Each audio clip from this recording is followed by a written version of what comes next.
Xavier, what made him stand out as a guy that could help this group, and how big of a role do you see him having with this team? Well, I don't think, whatever happens with roles, I mean, we have one goal, right? And that goal is to ultimately win it and to be our best that we can possibly be as we continue to move forward. But we've always liked Xavier. He is obviously big and strong, moves his feet well laterally. So he's been able to guard a number of people at a number of different positions well.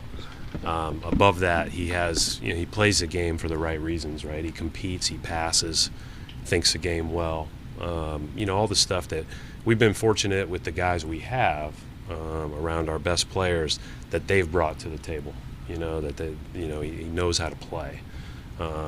So we're excited to have him. He's a guy that we've always, liked and thought could be of help. We'll see how that stuff all plays itself out. I mean, at the end of the day, there's what it does is it gives us a lot of flexibility. I mean, our coaches have, we've started with a quote smaller lineup most of the year, but we play several minutes a game with a big lineup. It just hopefully gives us, more options to do either.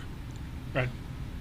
We all like to think of trade deadline as immediate help, but how much of the consideration was long-term on, what we would assume decent contracts for where the financial situation is? Well, I think the first of all, I think that it depends on just where you are as your team and where you are in this situation, right? So for us, we have a rotation group of players that has played awfully well together, beyond just 6, 7, 8 guys, right? We've got several guys that have played awfully well together. So you want to be able to add to the depth of the group without throwing off the equilibrium of the group necessarily. But that can happen too in these types of deals. But then also, what can we do to get guys in the building that we think, they could certainly help us now and add to our group, but also, be able to hopefully manage and navigate some of the things we're going to have to manage and navigate over the next few months and years. So it is certainly, and I think the Springer thing, when you think about like a guy that's still on his rookie scale contract, and he's younger than most of the guys that we're looking at in the draft, right? So that was just an opportunity for us to bring in a guy who we think he is an athlete that can play athletically in the playoffs, right? But he also has a lot of growing to get better, and he's committed to that, and he's got a long runway ahead of him. So we'll see how this year shakes itself out for him, see how it all fits with the team, but he's a guy that we believe in. When you guys played in Philly in mid-November, you went on a 20-4 run, and then he flipped the momentum of the game in that second quarter, got the crowd into it. How much of a factor was that in terms of tracking his development maybe a little closer and ultimately trading for him? I would say that wasn't a huge factor. We've tracked his development pretty closely over the years. We liked him in the draft a few years ago. He was the youngest player in that draft, and again, he's still a puppy. He's still 21 years old. And so I would say that the preseason game here had more of an impact than that. So we were already like, whoa, that looks like strides. And the other thing that everybody that is nuts like us watches is all the G League stuff. And he was unbelievable in the G League playoffs last year, and he's done a lot of good things against us when he's been up in Maine, and we've seen him live several times up there. So he's a guy we've been tracking for a while. Brad, what's it like to talk to a conference or a rival? Like, you're calling Daryl, is it like silence on the phone? Like, what's it like to work a trade out with someone you guys are trying to beat each other's heads in? Yeah, I think everybody's got to do what they think is best for their organization in that moment at that time. And I think the other reality is maybe we all have different evaluations of people, and that's part of it. I don't know where they stood or where they stand or how it impacts them. I know what it opens up, all of the stuff they've done for the next few years. But I think that ultimately we just have to look at where are we, how can we maybe try to do things that can help us improve by the margins now, but also give us chances to hit on guys later that we otherwise can't get, right? I mean, in the draft that Springer went in, I think we had the 45th pick. The next year we had the 53rd pick. Again, this year, even with a late first rounder or, whatever that Dallas second becomes, we're going to be talking about guys in a lot of cases that are older than the guy that we just traded for that's a third-year pro. So it's just how do you best maximize within your group? And I think you have to throw out some of the who's on the other side and all that stuff and just do what you think is best for your group.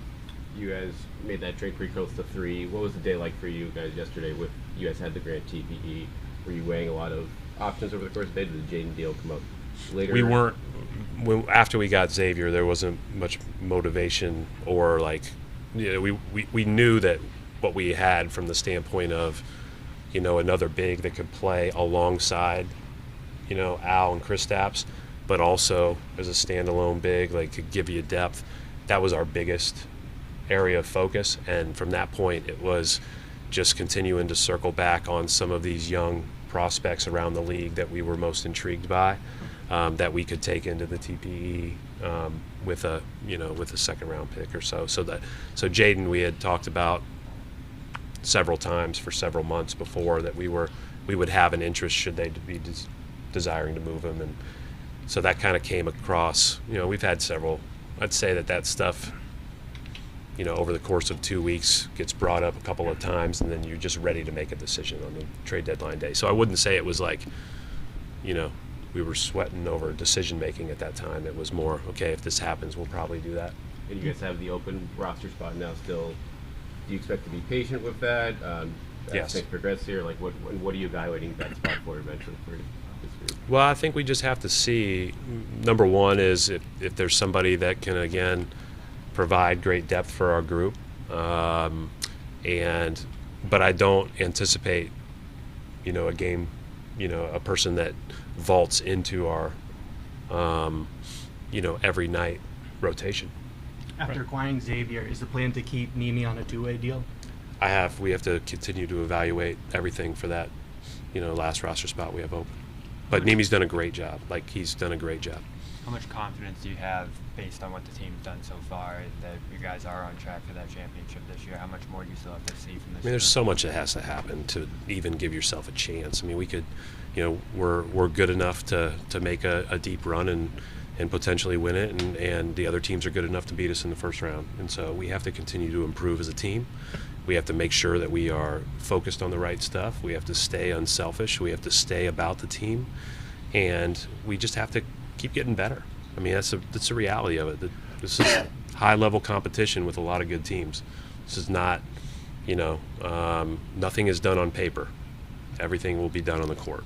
You've talked a little bit about it, but how important was it to you to add pieces without touching the rotation that you already had in? I just think the way that they play together, the understanding of how to play together, and it goes beyond our, the guys everybody talks about. There's been several games this year where I thought our starters, started the game okay, and then our bench came in and just flipped it, right? And so I've been really encouraged by how all those groups have combined to play well together.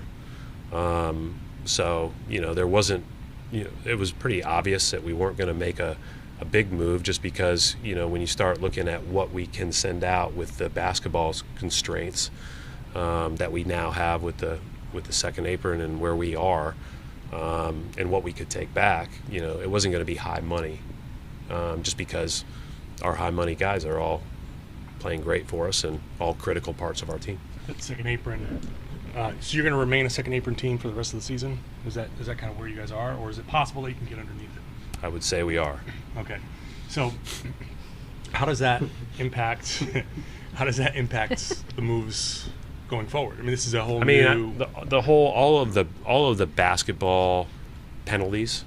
There are some now that you feel they will increase this summer, and then they increase the following year as well.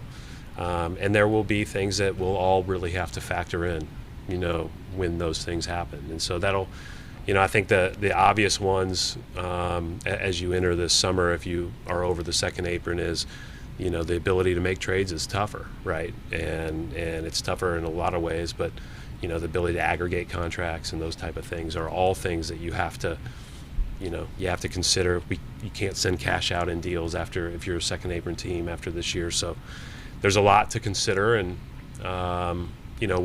everything we've done has at least an eye towards what those things that we'll have to balance are moving forward.